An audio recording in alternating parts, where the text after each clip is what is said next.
Buckingham Palace has been plunged into a state of uncertainty following a wave of resignations from senior royal aides over the past few weeks.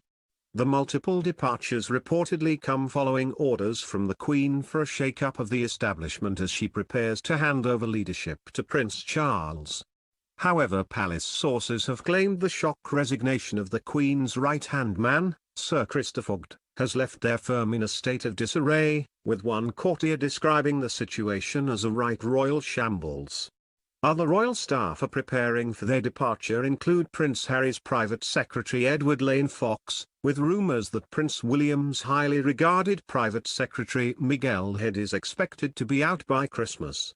Their departures have been followed by the resignation of Samantha Cohen, assistant private secretary to the Queen. Newly married Rebecca Deacon has already announced her departure as the Duchess of Cambridge's private secretary, along with Keeper of the Privy Purse, Sir Alan Reid. The Duchess has appointed a new private secretary as part of a plan to professionalise the setup at Kensington Palace as William and Kate return to London from Norfolk to take on more royal duties.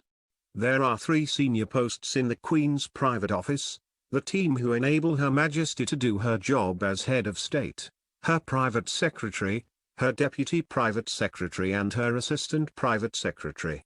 The departure of 2 of these key team members will no doubt rattle the royal household. Much of the bickering is believed to be over the roles and reach of senior staff. Other disputes have centered on the approach taken by senior royals in their official duties and how their publicity is handled. The major changes come at a key time for the royals, with the 91-year-old monarch expected to join her husband in retirement soon. The Duke of Edinburgh, 96, has already retired from frontline duties, leaving younger members of the royal household to pick up the slack.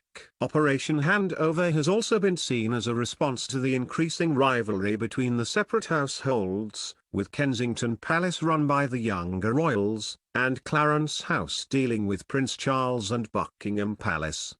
Interaction between the two has been described as chaotic by a royal insider, and is believed to lack consultation and coordination between diaries and public statements.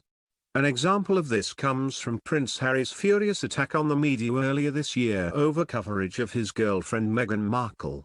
The media frenzy in the prince's relationship unwittingly overshadowed an official tour of the Middle East by Charles and Camilla. More recently, it is understood that Buckingham Palace courtiers did not feel fully informed over William and Harry's ITV documentary about their mother Diana.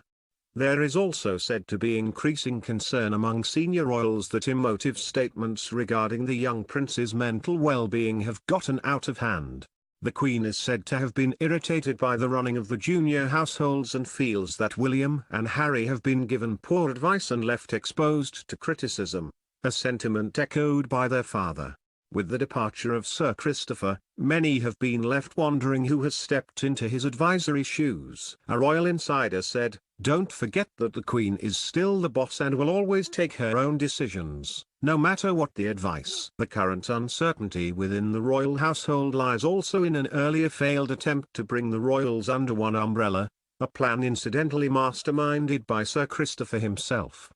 The plan, dating back to 2014, was deemed a chaotic failure, with various press officers from both teams eventually deciding to stay put in their respective offices.